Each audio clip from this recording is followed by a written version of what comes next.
The bridge of the Indomitable hummed with quiet efficiency. Captain Taemin stood at the observation window, watching the stars drift past in the endless black of space. His ship patrolled the outer edges of human territory, far from Earth, far from the colonies that now dotted dozens of systems. It was peaceful work, mostly. Boring, even. That was how Taemin preferred it. He was a tall man with gray threading through his black hair. Scars marked his face from the colony wars 2 decades ago, back when humans fought each other over new worlds. Those days were over now. Humanity had learned to work together, mostly because the galaxy had made it clear they were not welcome anywhere else. Lieutenant Ji-won sat at her station, monitoring communication channels. She was young, only 26, with bright eyes that still held wonder when she looked at the stars. Taemin remembered being that young once, before he learned that space was beautiful, but indifferent to human life. "Captain," Ji-won said suddenly, her voice tight. "I'm picking up something strange." Taemin walked over to her station. "What is it?" "It's a distress signal, but not human. The language is... I've never heard anything like it." Her fingers flew over the controls. "Running it through the translation matrix now." The computers worked for several minutes. The bridge crew gathered around, curious. First contact situations were rare. Humans had encountered alien life exactly once, 40 years ago. That meeting had ended badly, with threats and warnings to stay in their own corner of space. The aliens called Earth a death world and humans dangerous primitives. After that, humanity stayed isolated by choice. The translation program beeped. Words began to scroll across Ji-won's screen. "Please, anyone. We are dying. The Krell came. They are killing everyone. We have no weapons. We are peaceful. Please help us." The message repeated over and over. Ji-won's face went pale. "Captain, there are biological readings attached to the signal. Population scans. The numbers are... they're dropping. Fast." Taemin felt ice in his stomach. "How fast?" "Millions per day, sir." The bridge went silent. Everyone stared at the scrolling message. The distress call came from a species calling themselves Velans. They had broadcast it on every frequency, sending it out to anyone who might listen. They were being exterminated by something called the Krell Dominion. "Are we the only ones receiving this?" Taemin asked. Ji-won shook her head. "No, sir. This signal is going everywhere. The whole galaxy must be hearing it." "Then someone will respond. The Galactic Council, maybe." But hours passed and no one came. The Velan signal grew more desperate. Ji-won translated updates in real time. Cities were burning. Orbital stations destroyed. The Velans had no military, no weapons. They were scholars and artists, a civilization built on learning and peace. Now they were being slaughtered. Ji-won looked up at Taemin with tears in her eyes. "Captain, we have to do something." "We have orders, Lieutenant. Stay in our territory. Don't engage with alien species." "But they're dying!" Taemin knew she was right. He also knew that getting involved could mean war. Humanity was strong, but they were alone. If they made enemies of this Krell Dominion, there would be no allies to help them. "I need to contact Earth," he said finally. The call to Earth Command took 3 hours because of the distance. Taemin spoke directly to Admiral Haya Jin, the Supreme Commander of all human military forces. She was a sharp woman in her early 50s, with gray hair cut military short and eyes that missed nothing. "Captain," she said from her office on Earth, "I've been monitoring the situation. The Galactic Council is debating what to do." "And what have they decided?" Taemin asked. "They voted to monitor and observe. No intervention." Taemin felt anger rise in his chest. "They're going to just watch?" "The Krell Dominion is powerful. The Council is afraid." Hyejin leaned forward.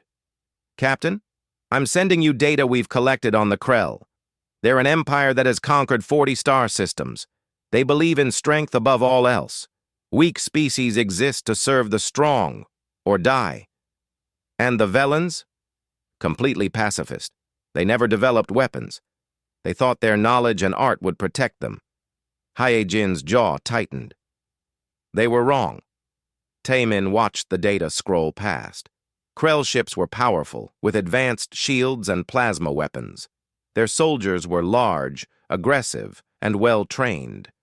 By all military analysis, they were superior to human forces in technology.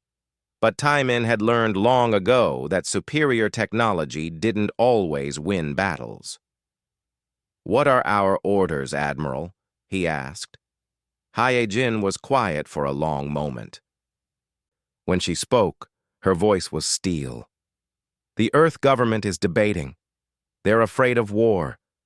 They want to stay neutral." She paused. "But I didn't become a soldier to watch genocide happen and do nothing." "Admiral? I'm mobilizing the fleet, Captain. Every ship we have. I'm overriding Earth government on my own authority. They can court-martial me later."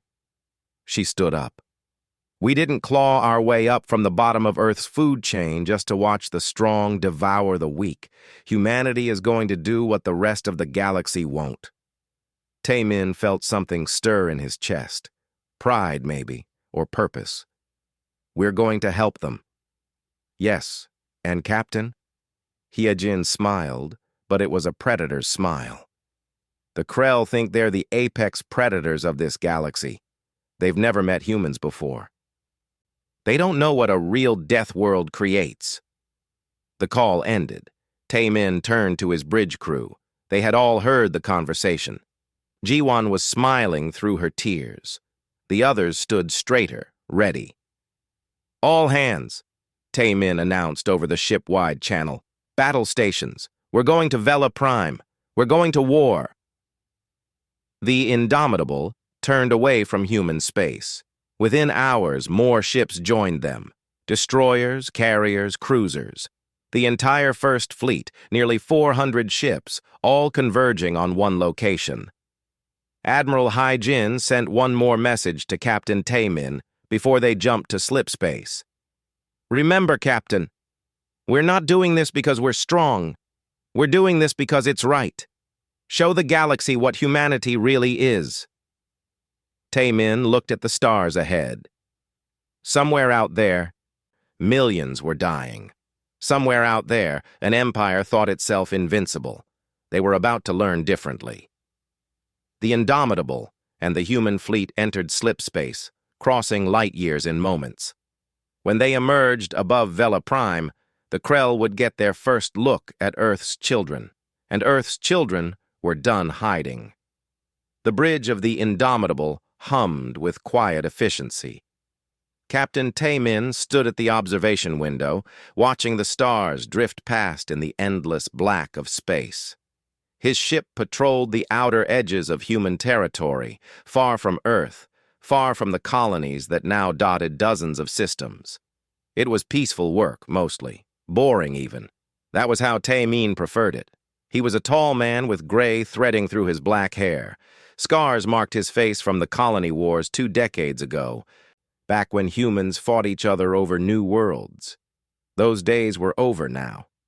Humanity had learned to work together, mostly because the galaxy had made it clear they were not welcome anywhere else. Lieutenant Jiwon sat at her station, monitoring communication channels. She was young, only 26, with bright eyes that still held wonder when she looked at the stars. Taemin remembered being that young once, before he learned that space was beautiful, but indifferent to human life. "Captain," Jiwon said suddenly, her voice tight, "I'm picking up something strange." Taemin walked over to her station. "What is it?" "It's a distress signal, but not human. The language is... I've never heard anything like it." Her fingers flew over the controls. "Running it through the translation matrix now." The computers worked for several minutes. The bridge crew gathered around, curious. First contact situations were rare. Humans had encountered alien life exactly once, 40 years ago. That meeting had ended badly, with threats and warnings to stay in their own corner of space. The aliens called Earth a death world, and humans dangerous primitives. After that, humanity stayed isolated by choice. The translation program beeped.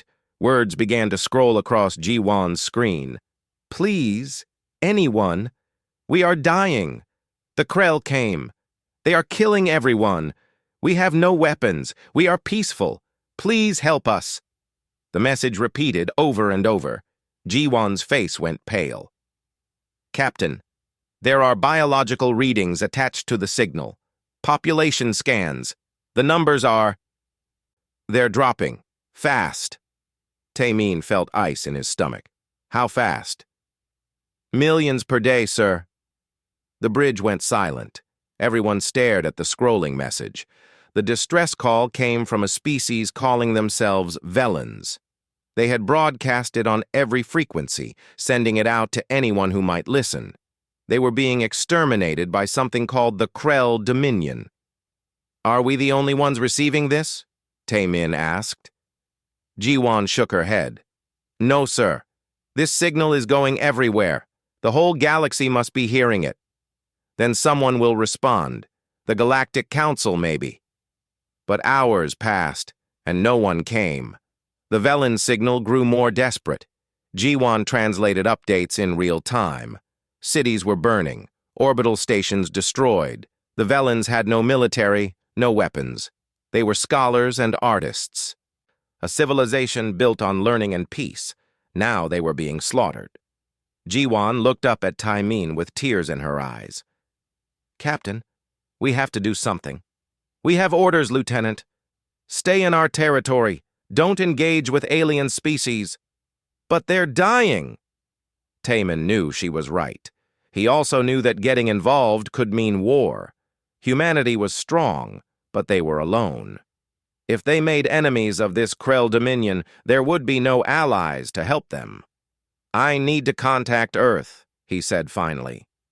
The call to Earth Command took 3 hours because of the distance. Taemin spoke directly to Admiral Hya-jin, the supreme commander of all human military forces. She was a sharp woman in her early 50s, with gray hair cut military short and eyes that missed nothing. Captain, she said from her office on Earth, I've been monitoring the situation. The Galactic Council is debating what to do. And what have they decided? Taemin asked. They voted to monitor and observe, no intervention. Taemin felt anger rise in his chest. They're going to just watch? The Krell Dominion is powerful. The Council is afraid. Hya-jin leaned forward. Captain, I'm sending you data we've collected on the Krell. They're an empire that has conquered 40 star systems. They believe in strength above all else. Weak species exist to serve the strong or die. And the Velans? Completely pacifist. They never developed weapons. They thought their knowledge and art would protect them. Hya-jin's jaw tightened. They were wrong. Taemin watched the data scroll past. Krell ships were powerful, with advanced shields and plasma weapons. Their soldiers were large, aggressive, and well-trained. By all military analysis, they were superior to human forces in technology. But Taemin had learned long ago that superior technology didn't always win battles. What are our orders, Admiral? He asked. Hya-jin was quiet for a long moment. When she spoke, her voice was steel. The Earth government is debating. They're afraid of war. They want to stay neutral. She paused. But I didn't become a soldier to watch genocide happen and do nothing. Admiral? I'm mobilizing the fleet, Captain. Every ship we have. I'm overriding Earth government on my own authority. They can court-martial me later. She stood up. We didn't claw our way up from the bottom of Earth's food chain just to watch the strong devour the weak. Humanity is going to do what the rest of the galaxy won't. Taemin felt something stir in his chest. Pride, maybe, or purpose. We're going to help them. Yes. And Captain? Hya-jin smiled, but it was a predator's smile. The Krell think they're the apex predators of this galaxy. They've never met humans before. They don't know what a real death world creates. The call ended. Taemin turned to his bridge crew. They had all heard the conversation. Jiwan was smiling through her tears. The others stood straighter, ready. "All hands," Taemin announced over the ship-wide channel. "Battle stations. We're going to Vela Prime. We're going to war." The Indomitable turned away from human space. Within hours, more ships joined them. Destroyers, carriers, cruisers. The entire First Fleet, nearly 400 ships, all converging on one location. Admiral Hae Jin sent one more message to Captain Tae Min before they jumped to slipspace. "Remember, Captain, we're not doing this because we're strong. We're doing this because it's right. Show the galaxy what humanity really is." Tae Min looked at the stars ahead. Somewhere out there, millions were dying. Somewhere out there, an empire thought itself invincible. They were about to learn differently. The Indomitable and the human fleet entered slipspace, crossing light years in moments. When they emerged above Vela Prime, the Krell would get their first look at Earth's children, and Earth's children were done hiding. The evacuation of Vela Prime took 3 days. Human transports worked around the clock, ferrying Velans to safety. Dr. Yuna's medical teams treated the wounded in converted cargo bays. The Velans were peaceful beings, completely unprepared for war. Many were in shock, unable to comprehend the violence they had witnessed. Captain Tae Min walked through one of the refugee ships, observing the evacuees. Velan children clung to their parents. Elderly Velans sat in silence, their large eyes distant. These people had done nothing wrong. They had simply been weak in a galaxy where strength mattered. "Captain," Jiwan's voice came over his communicator. "We're detecting massive slipspace signatures. Multiple contacts incoming." Tae Min ran to the nearest shuttle. By the time he reached the Indomitable's bridge, the new arrivals were visible on every screen. It was an armada. Hundreds of Krell ships poured out of slipspace, surrounding the human fleet on all sides. They were larger vessels this time, heavy battleships and dreadnoughts. At the center was a ship bigger than anything Tae Min had ever seen, a massive command carrier bristling with weapons. "Reading over 900 Krell vessels," the tactical officer reported, his voice tight with tension. "They outnumber us almost 2 to 1. "Get me a channel to that command ship," Tae Min ordered. The view screen activated. A Krell even larger than the first commander appeared. His scales were darker, almost black, and decorated with scars that spoke of many battles. When he spoke, his voice was like grinding stone. "I am Supreme General Crosstech of the Krell Dominion 7th Fleet. You are the humans who dare to interfere with our conquest." He leaned forward. "You have no idea the mistake you've made." "We made no mistake," Tae Min said.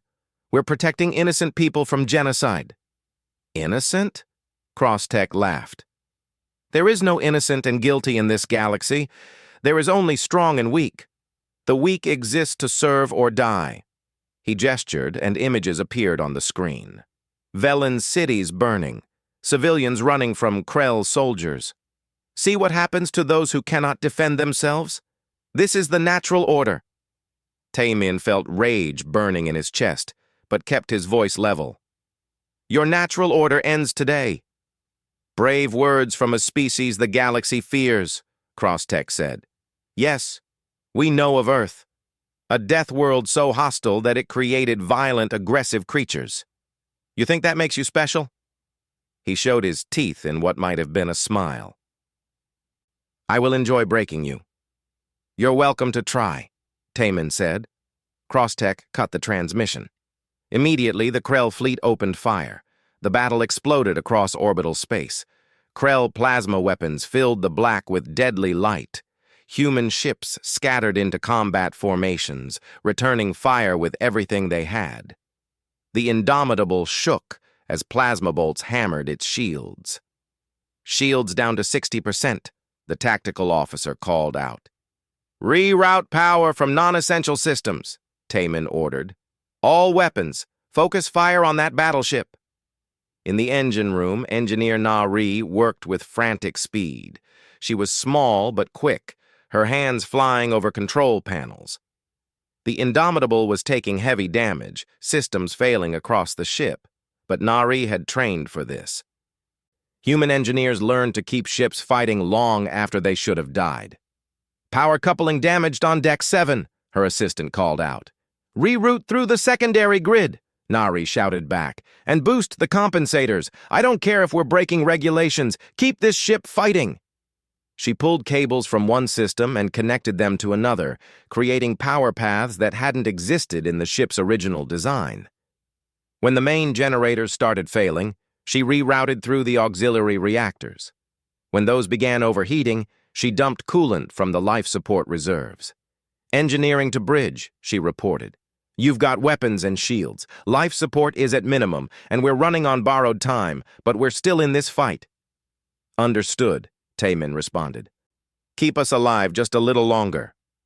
Outside the ship, Major Hyun-woo led his Marines on a mission that most species would consider insane. His assault shuttle screamed through the battle, dodging plasma fire and debris, heading straight for a Krell battleship. 30 seconds to contact, the pilot announced. Hyun-woo checked his rifle one more time. He was a career soldier, a man who had seen action in the colony wars and a dozen smaller conflicts. He knew what he was asking his Marines to do was dangerous, but it was also necessary. Remember your training, he told his team. Krell are bigger and stronger, but we're faster and meaner. Stick together, watch your sectors, and don't give them time to think. The shuttle slammed into the Krell battleship's hull.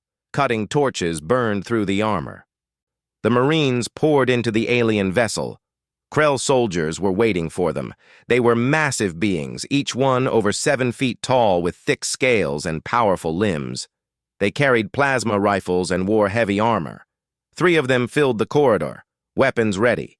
But they had never fought humans before. Hyun-woo's team moved with a speed the Krell couldn't match. They fought like they had been born to it, because in a way, they had. Earth was a world where humans hunted and were hunted, where predators lurked in every shadow. Humanity had learned to fight or die.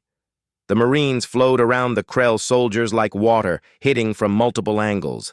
Their bullets tore through Krell armor. Grenades exploded in the confined space. The Krell tried to respond, but human reaction times were faster. Within seconds, the corridor was secured. Move up, Hyun-woo ordered. We need to reach their engineering section. More Krell appeared. The fighting was brutal and close, but the Marines kept advancing, pushing deeper into the ship.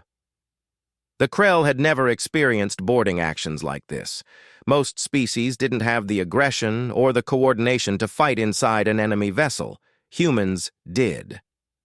On the Indomitable, Taemin watched the tactical display with growing concern. The human fleet was fighting well, but they were outnumbered. Ships were going dark on his display, destroyed or disabled. The Krell kept coming, wave after wave. Sir, the Gwangju has lost main power, Ji-won reported. They're drifting. Can they evacuate? They're refusing to abandon ship. They're still firing with their backup batteries. That was the human way. Never give up, never surrender. Fight until there was nothing left to fight with. But Taemin knew they needed something more. A turning point. Target that command carrier, he said. All remaining power to engines. We're going in. Sir? Ji-won looked at him with wide eyes. If we take out their commander, the fleet might break, Taemin explained. It's our best chance. Captain, we don't have the firepower to breach that ship's shields, the tactical officer protested. Taemin smiled grimly. Then we'll use the ship itself as a weapon. Set collision course. The bridge crew stared at him for a moment. Then they understood. It was a human solution to an impossible problem. If they couldn't shoot through the shields, they would ram through them. All hands, brace for impact, Taemin announced. This is going to hurt. The Indomitable accelerated toward the massive Krell command carrier. Plasma fire washed over its hull. Shields failed, armor burned away, but the ship kept coming. On Crosstech's bridge, alarms blared. "The human ship is on a collision course," his tactical officer reported. "They're not slowing down." "Impossible," Crosstech said. "They would die in the impact. No commander would sacrifice their ship like this." But the human ship didn't turn away. At the last second, Tae-min fired every weapon the Indomitable had at point-blank range. Missiles, railguns, everything. The weapons tore into the Krell ship's shields, weakening them just enough. The Indomitable struck the command carrier like a hammer. The impact shook both vessels. The human ship's bow crumpled, but the Krell carrier's shields collapsed entirely. Secondary explosions rippled across its hull. Crosstech was thrown from his command chair. Emergency lights flickered on. His ship was crippled, dead in space. "Get me to an escape pod," he ordered, fleeing from his bridge. The Krell fleet saw their commander's ship dying. They saw a human vessel, nearly destroyed itself, still firing at the carrier. They saw humans who would ram their own ships into the enemy rather than retreat. For the first time in 300 years of Krell expansion, the Dominion fleet broke and ran. Krell ships fled into slipspace, abandoning the battle. The human fleet, battered and bleeding, held the field. On the Indomitable, Tae-min picked himself up from the deck. Half his bridge crew was injured. The ship was barely holding together. But they had won. "All ships, report status," he ordered. The responses came in slowly. Many ships were heavily damaged. Some had been destroyed, but enough survived. Enough remained to protect the Velans. And across the galaxy, the Galactic Council watched their sensors in stunned silence. The Deathworlders had won. The human fleet regrouped in orbit around Vela Prime. Medical ships tended to the wounded. Engineering crews worked to repair damaged vessels. The Indomitable was barely functional, its bow completely destroyed, but engineer Na-Ri and her team kept it alive through sheer stubbornness and creative problem-solving. Captain Tae-min walked through the damaged corridors of his ship. Repair crews worked everywhere, cutting away twisted metal and replacing burned-out systems. 73 of his crew were dead. Another 100 injured, but they had saved 3 billion Velans. The price of doing the right thing, he thought. On the planet's surface, Counselor Thessera stood among the ruins of what had been her world's capital city. Buildings lay in rubble. Monuments to 1,000 years of peaceful civilization were destroyed. But the Velans who survived were alive because of the humans. She watched as human transports continued their work, ferrying her people to safety. Dr. Yuna's medical teams had saved countless lives working without rest. These strange beings from a distant death world had done what the entire Galactic Council refused to do. "Why?" she asked Dr. Yuna during one of the doctor's brief rest periods. "Your people barely know us. You've lost ships, lost lives. Why fight for us?" Yuna looked tired, but her eyes were kind. "Because we can. Because you needed help and no one else was coming." She paused. "On Earth, we have a saying. The only thing necessary for evil to triumph is for good people to do nothing. We chose to be the people who do something." Thessera felt tears in her large eyes. "The Council will not be happy. You've interfered in Krell territory." "Let them be unhappy," Yuna said with a small smile. "We're used to being unwelcome." Across the galaxy, in the great assembly hall of the Galactic Council, that unhappiness was very much present. 47 species maintained seats on the council, representing thousands of worlds. The chamber was filled with aliens of every shape and size, all watching a holographic display of the battle at Vela Prime. Ambassador Sora stood alone before them. She was Earth's representative to the council. A woman in her mid-40s with sharp eyes and a sharper mind. She had held this position for 5 years. mostly delivering messages that the council ignored. Humanity was not a council member. They were the isolated Deathworlders, best kept at arm's length. Today, every eye in the chamber was on her. Council Speaker Mordix, a being that looked like a cross between a frog and a tree, addressed her in his slow, rumbling voice. Ambassador Sora, your species has violated the Council's decision to observe the Vela situation without interference. The Krell Dominion has lodged a formal protest.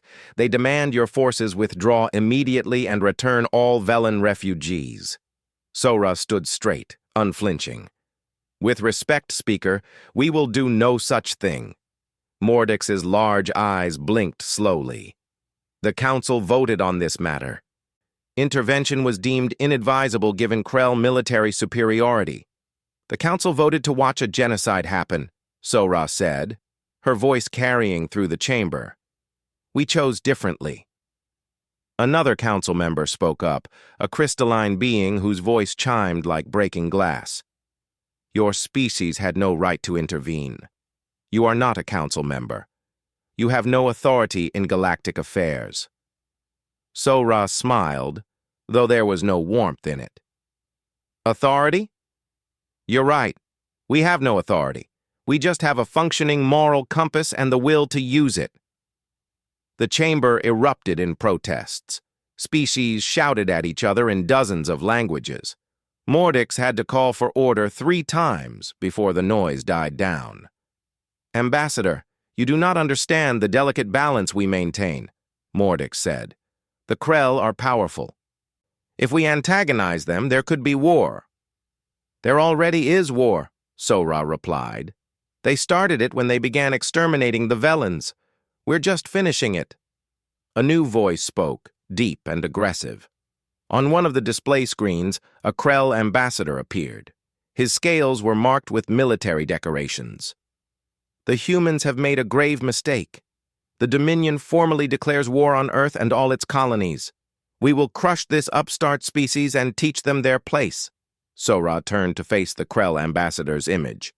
You're welcome to try, but you should know something first. She activated her own display, showing data about Earth. Gravity readings, atmosphere composition, temperature ranges, geological activity. The other council members leaned forward to see. This is our home world, Sora explained. You call it a death world.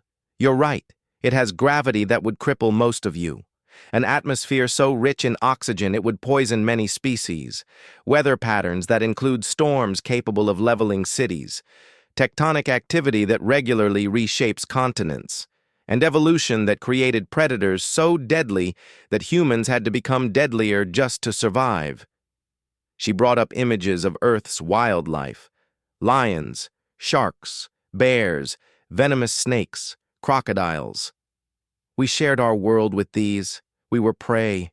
Do you understand that? We started at the bottom of the food chain. Everything wanted to kill us.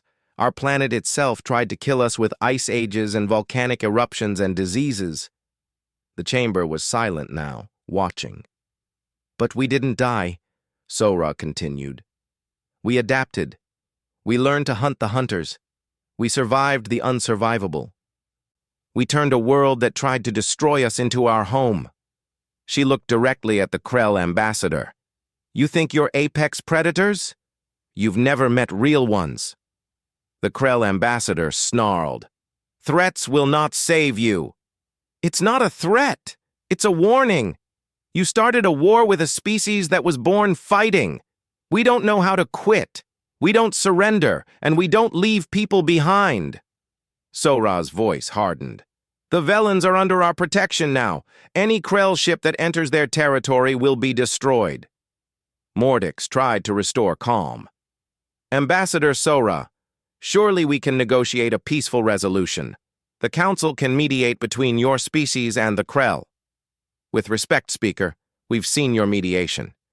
You sat and debated while billions died. Sora shook her head. We'll handle this ourselves. You cannot win against the Krell, another council member protested.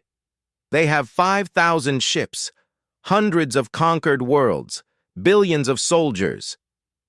Then it should be an interesting fight, Sora said. Back at Vela Prime, Admiral Hai Jin received the news from the council session. Earth government had finally weighed in, backing her decision to mobilize the fleet. They had no choice now. War was coming whether they wanted it or not. She stood on the bridge of her flagship, looking at the star charts. The Krell controlled 40 systems. They had vast resources and military might. By any logical analysis, humanity should be terrified. Hai Jin felt only determination. "Fleet status?" she asked her command staff.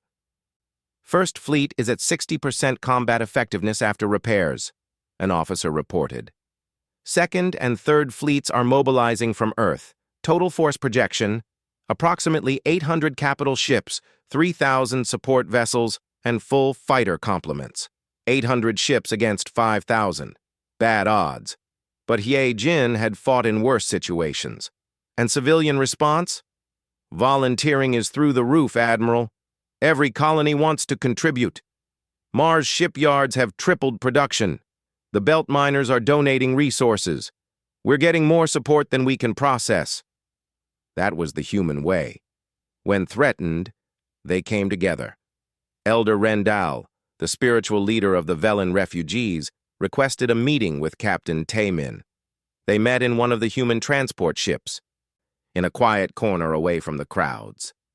Rendal was ancient even by Velan standards, his silver skin marked with the wisdom of centuries. He looked at Taemin with eyes that had seen his entire civilization nearly destroyed. "Captain Taemin," he said softly, "why do your people fight for strangers?" Taemin considered the question. "Because someone has to. Because we remember what it's like to be afraid, to be hunted." He looked out the viewport at the stars. Earth taught us that strength without compassion is just tyranny. We became strong so we could protect those who can't protect themselves. But you'll suffer for this. The Krell will bring their full might against you. Probably, Taemin agreed.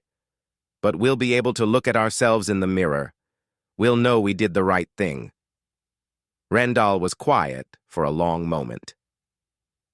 "I have studied philosophy my entire life, read the works of great thinkers across the galaxy, and I have learned something today."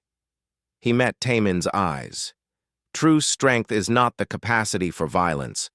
It's knowing when to use it and when to show mercy. Your people understand this. Taemin smiled slightly. "We're still learning, but we're trying." News of the battle spread through the galaxy. Other species watched in amazement and fear. The Deathworlders had defeated a Krell fleet. The isolated humans had declared war on one of the most powerful empires in known space, and they had done it to save strangers. In the Krell capital, Emperor Vrakthorn sat on his throne and watched the reports with cold fury. No one defied the Dominion. No one challenged Krell supremacy. These humans would learn. He gave the order. Assemble the Armada. 5,000 ships. The full might of the Krell military. They would go to human space and burn it to ash. The humans had awakened something they could not defeat, or so he thought. The Forge was an ancient shipyard built around a neutron star by a civilization long extinct. Massive metal frameworks hung in space, unused for millennia. It was here that Admiral Hai Jin chose to make her stand. The human fleet numbered 1,400 ships now. Second Fleet had arrived with fresh vessels and eager crews. Third Fleet was still days away, but Hai Jin couldn't wait. The Krell Armada was coming, and she needed to choose the battlefield. "Why here?" Captain Taemin asked, looking at the tactical display. The Indomitable was repaired enough to fight, though it would never be the same. Taemin himself bore new scars from the last battle. "The neutron star's radiation will interfere with Krell shields," Hai Jin explained. "Their technology is more advanced but also more sensitive. Ours is cruder but tougher. In close to the star, we'll have an advantage. It's still 5,000 ships against 1,400, Tae-min pointed out. Hyejin smiled. I've fought worse odds, so have you. That was true. Humans had always been outnumbered. On Earth, they had faced animals bigger, stronger, faster. They won through intelligence, cooperation, and the sheer refusal to give up. Admiral, the communications officer called out, we're detecting massive slip space signatures. The Krell are here. Space tore open across the sector. Ship after ship emerged. A flood of Krell military might that seemed endless. Battleships, carriers, dreadnoughts. The largest war fleet ever assembled in galactic history. At its center was Emperor Vrackthorn's personal flagship, a vessel 3 miles long and bristling with weapons. The Emperor himself commanded this fleet. He wanted to personally oversee humanity's destruction. Open a channel, Hyejin ordered. Vrackthorn appeared on screen. He was even more massive than his generals, his scales dark as obsidian and marked with scars from 1,000 battles. When he spoke, his voice resonated with absolute confidence. Humans, I am Emperor Vrackthorn. I have conquered 40 civilizations, crushed 100 rebellions. Your species will be added to that list. He gestured to his armada. Surrender now, and I will grant you quick deaths. No, Hyejin said simply. Vrackthorn's eyes narrowed. You see my fleet. You are outnumbered, outmatched. Why do you persist in this futility? Because that's what humans do, Hyejin replied. We persist, we endure, and we protect those who need protecting. Your empire ends today, Emperor. Vrackthorn roared with laughter. Bold words from dead people. All ships advance. Destroy them. The Krell armada surged forward. 5,000 ships moving as one, a tide of destruction. The human fleet looked tiny in comparison, a small cluster of vessels waiting to be swallowed. But then something happened that the Krell didn't expect. More human ships emerged from slipspace. Not in front of the Krell, but behind them, cutting off retreat. Fleet Admiral Dong-min had arrived with 4th and 5th fleets, forces that weren't supposed to exist yet. Sorry we're late. Hyejin. Dong-min's voice came over the command channel. He was an old friend from the academy, a brilliant tactician who preferred unorthodox solutions. Thought we'd come in through the back door. The human fleet now numbered 2,100 ships, still outnumbered, but the trap was set. All ships, Hyejin broadcast. Execute Wolfpack protocols. Make them chase you into the radiation zone. Human ships scattered like a school of fish. They didn't try to hold formation or match the Krell's strength for strength. Instead, they darted in, fired, and retreated toward the neutron star. The Krell pursued, confident in their numerical advantage. But as they drew closer to the star, their shields began to fail. The intense radiation played havoc with their advanced systems. Human ships, built with simpler technology and heavier shielding, operated normally. Commander Sang-woo led his fighter wings through the Krell formations. His pilots flew patterns that would kill most species, pulling G-forces that crushed organs and blacked out vision. But humans trained for this. Their bodies could handle the stress. Ghost Riders, target their carrier launch bays, Sang-woo ordered. Don't let them get more fighters in the air. His squadron dove through defensive fire, missiles and railguns tearing into vulnerable hangar openings. Explosions rippled across the Krell carrier's hull. Secondary detonations followed as stored fuel and ammunition ignited. On the ground level of the battle, Sergeant Youngjae led a boarding action that would be taught in military academies for generations. His team hit a Krell command ship, fighting through deck after deck of defenders.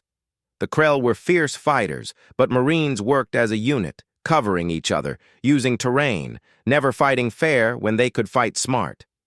Youngjae's target was the ship's bridge. They breached the command center in a storm of grenades and gunfire. Krell officers fought back desperately, but it was over in seconds. "High-value target secured," young Jay reported, his rifle trained on a Krell admiral. "We've captured Vice Admiral Throcknar." It was the first time in Krell history that a flag officer had been taken alive. The psychological impact rippled through their fleet. On the Indomitable, Engineer Nari performed what could only be called miracles. The ship was taking heavy fire, systems failing across all decks, but she kept it fighting. She rerouted power through the secondary systems. She patched hull breaches with emergency foam. When the main reactor started to overload, she vented the heat directly into space through the damaged bow section. "Engineering to all hands," she broadcast. "We've got power for another hour, maybe 2. Make it count." The battle raged for hours. Ships on both sides took terrible damage. The space around the forge became a graveyard of twisted metal and debris. But slowly, the tide began to turn. The Krell ships were individually superior. But they had never fought an enemy like this. The humans used the debris field as cover, hiding in the sensor shadows of destroyed ships to launch ambushes. They flew through radiation zones the Krell couldn't enter. They worked together with a coordination born from evolving as pack hunters. Captain Taemin coordinated 3 destroyers in a wolf-pack attack on a Krell dreadnought. They came from different angles, forcing the larger ship to split its fire. When its shields dropped on one side, all 3 ships focused their weapons on that weakness. The dreadnought broke apart under the combined assault. "One down," Taemin muttered. "Few thousand to go." But more Krell ships were falling. Admiral Haya-Jin watched the tactical display, seeing the pattern. The Krell fought as individuals, each ship trying to claim glory. Humans fought as a fleet, supporting each other, covering weaknesses. And then Engineer Nari made a discovery. "Admiral," she broadcast on the command channel, "I found something. The Krell shields have a resonance frequency. If we modulate our weapons to match, we can punch through their defenses." "How long to implement?" Haya-Jin asked. "Already sending the data to all ships. 10 minutes to recalibrate." 10 minutes later, the human fleet's effectiveness doubled. Weapons that had barely scratched Krell shields now punched through them. The enemy's technological advantage evaporated. On his flagship, Emperor Vrackthorn watched his armada crumble. It was impossible. The humans were outnumbered, should have been crushed. But they fought with a ferocity he had never encountered. They didn't retreat when damaged. They didn't surrender when outnumbered. They just kept fighting. "All ships, fall back," he ordered, the words bitter in his mouth. "Retreat to the rally point." But Fleet Admiral Dong Min had positioned his ships to block the escape routes. The Krell fleet was trapped. "Attention Krell fleet," He-Jin broadcast. "You are surrounded. Power down your weapons and prepare to be boarded. Any ship that attempts to flee will be destroyed."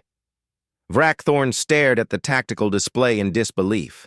His armada, the greatest military force in the galaxy, was being told to surrender by Deathworlders. "This cannot be," he whispered. But it was. One by one, Krell ships powered down. Some tried to fight their way out and were destroyed. Others attempted to flee and were hunted down by human fighters. The majority surrendered, their crews in shock. The Battle of the Forge was over. Humanity had won. The news spread across the galaxy in hours. The Krell Dominion, undefeated for 3 centuries, had been crushed by humans. The Galactic Council convened an emergency session. This time, when Ambassador Sora entered the chamber, the other species stood in respect. Council Speaker Mordix approached her personally. "Ambassador Sora, the Council wishes to formally recognize humanity as a member species with full rights and privileges." He paused. "We also wish to apologize for our previous actions toward the Velans." "Apologies won't bring back the billions who died," Sora said quietly. "No," Mordix agreed. "But perhaps we can ensure it doesn't happen again. The Council proposes new legislation, laws against genocide, against predatory expansion, and we wish to establish a joint defense force to enforce these laws." "Who would command this force?" Sora asked. "We were hoping humanity would agree to lead it." Sora looked around the chamber at the dozens of alien species. They were watching her with a mix of fear and hope. They had seen what humans could do. Now they wanted humans to be their protectors. "We'll consider it," she said finally. On Vela Prime, rebuilding had already begun. Humans and Velans worked side by side, raising new buildings from the rubble. Elder Rendal stood with Captain Taemin, watching Velan children play with human children in a temporary park. "Captain," Rendal said, "my people owe yours everything. How can we ever repay this debt?" Taemin shook his head. "There's no debt. We did what anyone should do." "But you're not anyone. You're humans. You came from a world that tried to kill you and you became strong. But you didn't let that strength corrupt you." Rendal gestured to the playing children. "You use your power to protect, not to conquer." "We're still learning," Taemin admitted. "We make mistakes, but we try to do better." Admiral Hyejin gave one final address to the Galactic Council, broadcast across all member worlds. "For too long, this galaxy has operated under the principle that might makes right, that the strong can do as they wish to the weak. Humanity rejects this. We believe strength brings responsibility. The strong should protect the weak, not prey on them." She looked directly into the camera, knowing billions watched. "We didn't ask to be warriors. We wanted to be explorers, scientists, artists. But when innocent people needed help and no one else would come, we chose to fight, not because we wanted to, but because we had to. The Krell called our world a death world. They meant it as an insult. We accept it as truth. Earth is harsh, unforgiving, deadly. It made us tough. It made us survivors. But it also taught us compassion, because we know what it's like to suffer. We know what it's like to be afraid. So here is our message to the galaxy. The Deathworlders are here, and we're not leaving. If you threaten the innocent, you'll answer to us. If you prey on the weak, we'll stop you. We're not your conquerors. We're not your rulers. We're your guardians whether you want us or not." She smiled slightly. "The galaxy sent an SOS. You just didn't know who you were calling. But now you know. Now everyone knows.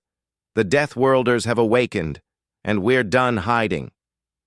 The transmission ended. Across the galaxy, the message was received.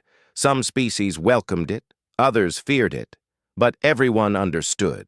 The galaxy had changed, and humanity had changed it.